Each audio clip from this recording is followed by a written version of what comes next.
Hello मेरे जवानों, कैसे हैं आप सभी लोग। मैं आपका फिजिक्स गुरु जितिन मित्तल एक और लेक्चर के साथ आपके साथ जुड़ रहा हूं। आज का टॉपिक हमारा होगा diffraction of light due to a single slit. तो अगर मैं एक सिंगल स्लिट से लाइट को, मोनोक्रोमेटिक लाइट को पास करूं तो कुछ इस तरह का पैटर्न हमें दिखाई देता है। आप देख सकते हैं इस पैटर्न में जो हमारे पास सेंटर में बिल्कुल एक ब्राइट दिखाई दे रहा है, बड़ा दिखाई दे रहा है। एंड देन उसके बाद आप देख सकते हैं इस पैटर्न में आपके पास जो ब्राइट है वो घटते हुए दिखाई दे रहे हैं, इंटेंसिटी वाइज भी एंड विड्थ वाइज भी। तो इसी को हम समझने की कोशिश करेंगे कि अगर एक मोनोक्रोमेटिक लाइट को एक स्लिट से, सिंगल स्लिट से पास किया जाए तो इस तरह का पैटर्न हमें दिखाई देगा। अगर मैं उसको ग्राफिकली दिखाना चाहूं तो कुछ इस तरीके से दिखा सकता हूं। तो आज के लेक्चर में हम इसी को समझने की कोशिश करेंगे। तो आइए शुरू करते हैं। तो दोस्तों कैसा होगा सेटअप? बड़ा सिंपल सा खेल है। आपने सिर्फ एक सिंगल स्लिट बनानी है और ठीक उसके सामने एक स्क्रीन प्लेस करनी है और स्क्रीन पर कुछ इस तरह का पैटर्न आपको दिखा देना है। ओके, तो अब हो क्या रहा है कि अगर आप देखो उस पैटर्न को, तो जो स्लिट के ठीक सामने मैंने सेंटर पर मैक्सिमम इंटेंसिटी दिखाई है एंड देन उसके बाद इंटेंसिटी घटती हुई दिखा रहा हूं मैं। ओके, तो ये पैटर्न आपको ऑब्जर्व हो रहा है। ये सिंगल स्लिट है तो this is the pattern, this is the setup. Single slit, सामने स्क्रीन। अब हो क्या रहा है? हो क्या रहा है भैया?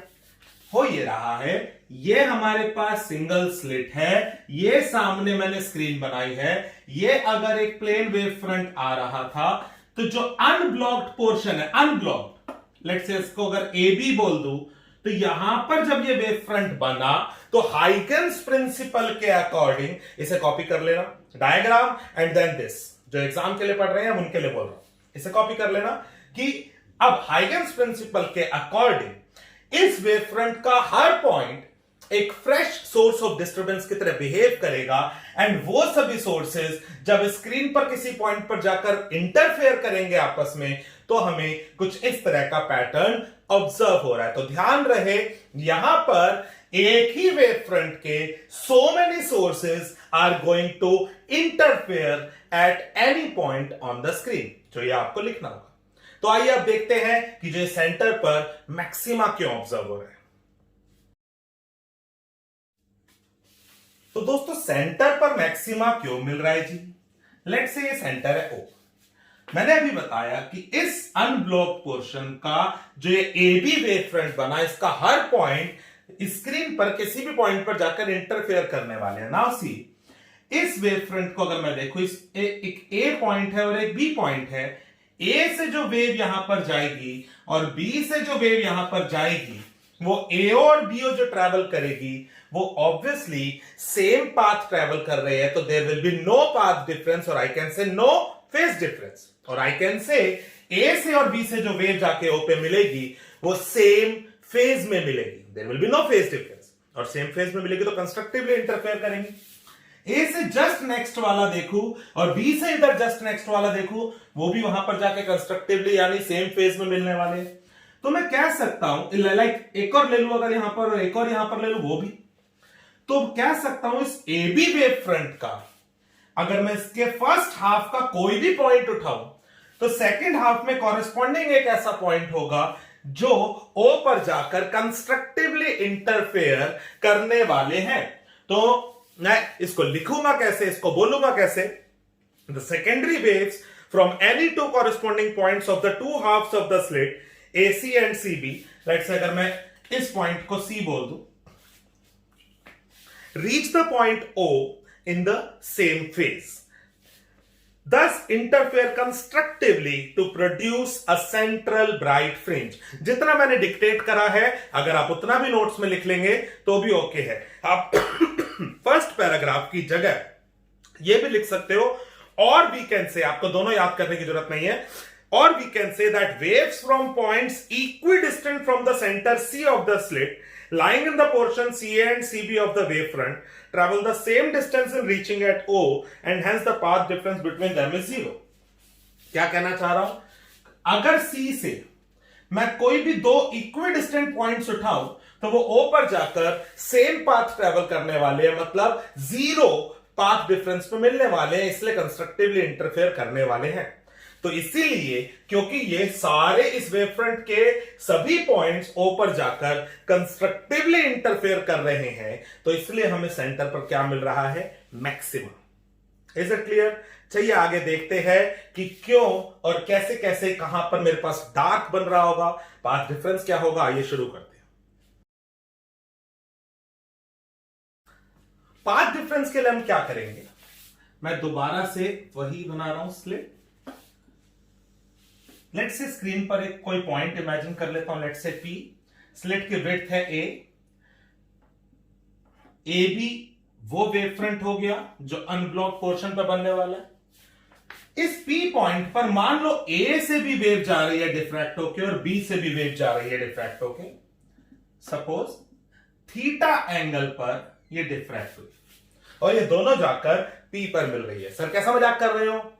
कहां दिख रही है ये और ये दोनों ही पी पे कहां मिलती हुई दिख रही है? ये मिल रही है। याद करो मैंने क्या बोला था, ये mm में है और ये मीटर्स में है। जो ये ए है, स्मॉल ए, ये बहुत स्मॉल है as compare to this distance. It's just like अगर सपोज करो मैं यहां पर ये दो पॉइंट्स बनाऊं और मैं अपनी इस गली के एंड पर किसी एक पॉइंट पर इन दोनों पॉइंट से लाइंस बनाऊं। कैन यू थिंक कि ये दोनों लाइंस एक्चुअली पैरेलल ही जा रही होगी ऑलमोस्ट? तो ये ऐसा ही कुछ होने वाला है। ये दोनों बहुत पास में पॉइंट्स है और एक पॉइंट पर मैं दोनों से लाइनें बनाने वाला हूं। ये एक्चुअली तो यूं है, लेकिन अगर प्रैक्टिकली यहां देखा जाए तो ये ऑलमोस्ट पैरेलल जा रही होगी। तो मैं दोनों को ही थीटा एंगल पर बोल सकता हूं। आई होप ये बात सभी को क्लियर है। नाउ सी, तो ए से जो वेव पी पे जा रही है और बी से जो वेव पी पे जा रही है, ऑब्वियसली बी वाले ने एक्स्ट्रा डिस्टेंस ट्रेवल करा होगा। दैट मींस जो पाथ डिफरेंस होगा वो बीपी माइनस एपी होना चाहिए।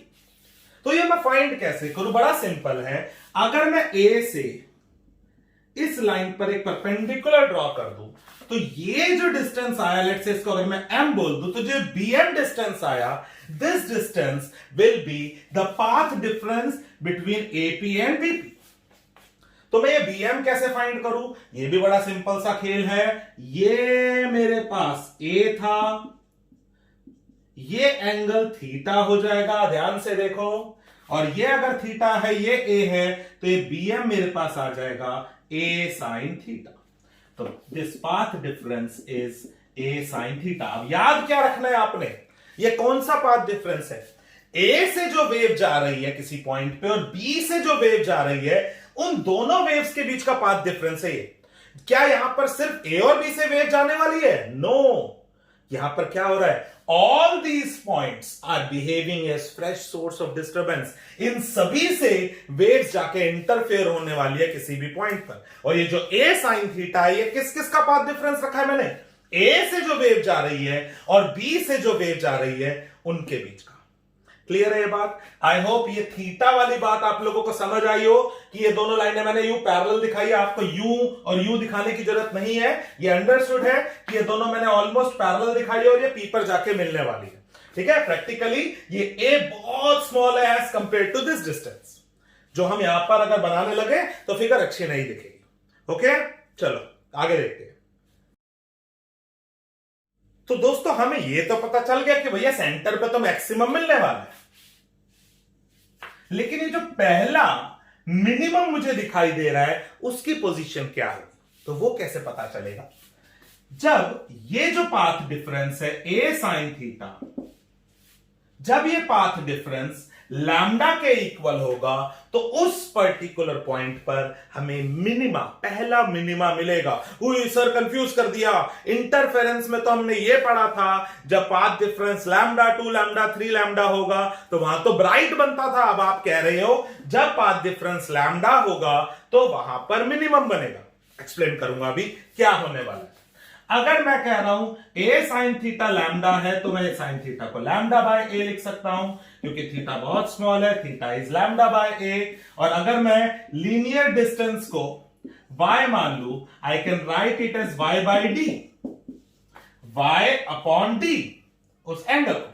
तो मेरे पास y यानी पोजीशन आ जाएगी lambda d by a। This is the linear position of first minima, कि सेंटर ओ से इतने डिस्टेंस पर पहला मिनिमा मिलेगा। अब एक्सप्लेन करते हैं। सर जी ये क्या खेल खेल दिया आपने, क्या खेल खेला कि जब पाथ डिफरेंस लैम्डा होगा तो मिनिमा मिल रहा है। होना क्या चाहिए था सर, हमने तो ये पढ़ा था आपके सारे लेक्चर्स में, जब पाथ डिफरेंस लैम्डा होगा तो कंस्ट्रक्टिव इंटरफेरेंस होता है। ध्यान से सुनेंगे, मैंने अभी बोला ये पाथ डिफरेंस किसके बीच है, ए से जो वेव जा रही है और बी से जो वेव जा रही है, ये उनके बीच का पाथ डिफरेंस है। मतलब ए से जो वेव गई और बी से जो वेव गई वो किसी पॉइंट P पर लैम्डा पाथ डिफरेंस पे मिल रही है। तो ध्यान से सोचते हैं, A से जो वेव गई और सी से जो वेव गई, ये दोनों के बीच का पाथ डिफरेंस क्या लैम्डा बाय 2 नहीं हो जाएगा। मेन प्रॉब्लम क्या है, यहां पर मैं सिर्फ ये नहीं कह रहा कि A वाली वेव और B वाली वेव जाके मिल रही है, क्या हो रहा है ऐसा, all these sources are interfering there. तो अगर A वाली वेव और B वाली वेव वहां लैम्डा पे मिलने वाली है तो जरूर A वाली और C वाली वहां पर लैम्डा बाय 2 पे मिलने वाली होगी। तो अगर A वाली और C वाली लैम्डा बाय 2 पे मिलने वाली है, सोचो A से जस्ट नेक्स्ट और C से जस्ट नेक्स्ट वाली लैम्डा बाय 2 पे, A से इससे जस्ट नेक्स्ट और इससे जस्ट नेक्स्ट वाली लैम्डा बाय 2 पे। क्या मैं कह सकता हूं इस फर्स्ट हाफ की हर वेव के कॉरेस्पॉन्डिंग सेकंड हाफ में एक ऐसा पॉइंट होगा जिसकी wave lambda by 2 path difference पे वहां मिल रही होगी, तो मतलब कंस्ट्रक्टिव की जगह डिस्ट्रक्टिव इंटरफेरेंस हो रहा होगा, तो वहां पर मिनिमा मिल रहा होगा। आया समझ? तो इसको हम लिखेंगे कैसे, वो अब मैं रीड करता हूं आपके सामने। तो कॉपी पेन निकाल लीजिए और इसे लिख लीजिए। We can divide the slit A B into 2 halves, AC and CB. Then path difference between the wavelets A and C will be lambda by 2. Thus corresponding to every point in the upper half AC, there is a point in the lower half CB for which the path difference is lambda by 2. Hence the wavelets from two halves interfere destructively so as to produce a minima. तो समझ आया दोस्तों कि इस first half का हर point second half के एक corresponding point के साथ लैम्डा बाय 2 पाथ डिफरेंस पे मिलने वाला है, इसलिए डिस्ट्रक्टिव इंटरफेरेंस हो रहा है, इसलिए वहां पर हमें मिनिमा मिल रहा है। सिमिलरली अब सेकंड मिनिमा की पोजीशन क्या होगी, अगर मैं a sin थीटा को 2 लैम्डा के इक्वल रख दूं तो सेकंड मिनिमा मिलेगा, और ये करता हूं सॉल्व तो y बराबर मेरे पास क्या आ जाना चाहिए, 2 lambda D by. Similarly 3 lambda पे थर्ड मिनिमा। सो मैं nth लैम्डा के लिए nth मिनिमा के लिए मैं कंडीशन बना सकता हूं yn is n lambda D by a, या मैं कह सकता हूं जब a sin थीटा मेरे पास n लैम्डा के इक्वल होगा उस समय मेरे पास nth मिनिमा मिलेगा। तो आप लोग देख सकते हैं आपके स्क्रीन पर ही कि आपके पास फर्स्ट मिनिमा मिला लैम्डा डी बाय ए पर, second minima 2 lambda D by A पर, third minima 3 lambda D by A पे, और इन सभी को मैं बोलूंगा first secondary minima, second secondary minima, third secondary minima, या सिंपली मिनिमा।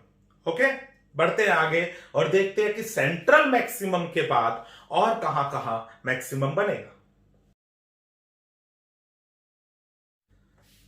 तो दोस्तों अब मैं बात करने वाला हूं कि सेंट्रल मैक्सिमम के बाद जो अगला मैक्सिमम है उसकी पोजीशन क्या होगी। तो हमने देखा कि जब a sin theta 3 lambda by 2 के इक्वल होगा, यानी जब path difference of waves from a and b is 3 lambda by 2, तब हमें एक और मैक्सिमा मिल रहा है। अगेन सर उल्टा बोल रहे हो, सर जब पाथ डिफरेंस 3 लैम्डा बाय 2 होता था तब तो मैक्सिमा मिलना मिनिमा मिलना चाहिए था, आप कह रहे हो यहां मैक्सिमा मिल रहा है।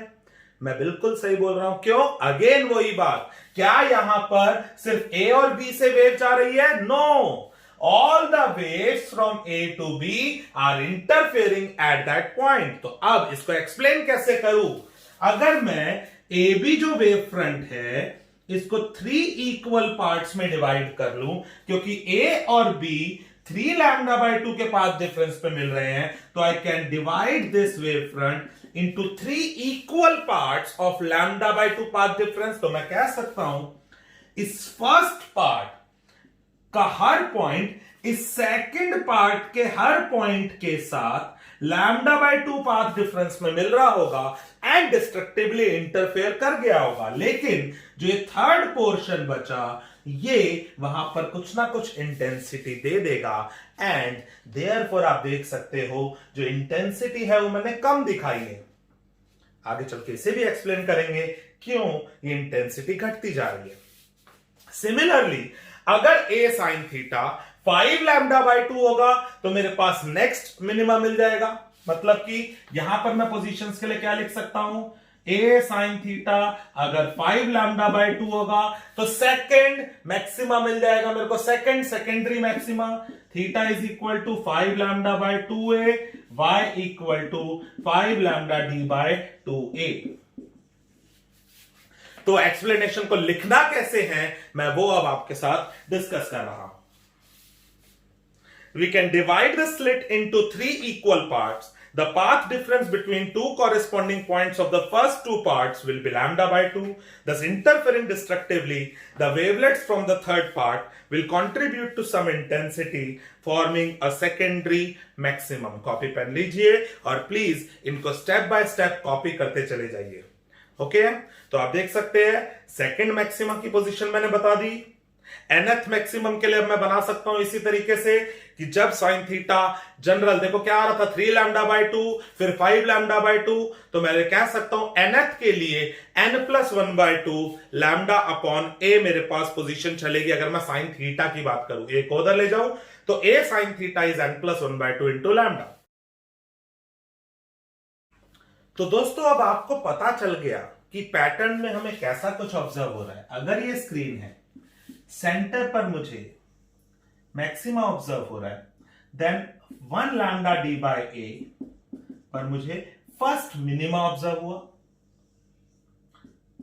3/2 λd/a पर first secondary maxima and then 2λd/a पर मुझे सेकेंड मिनिमा ऑब्जर्व हुआ।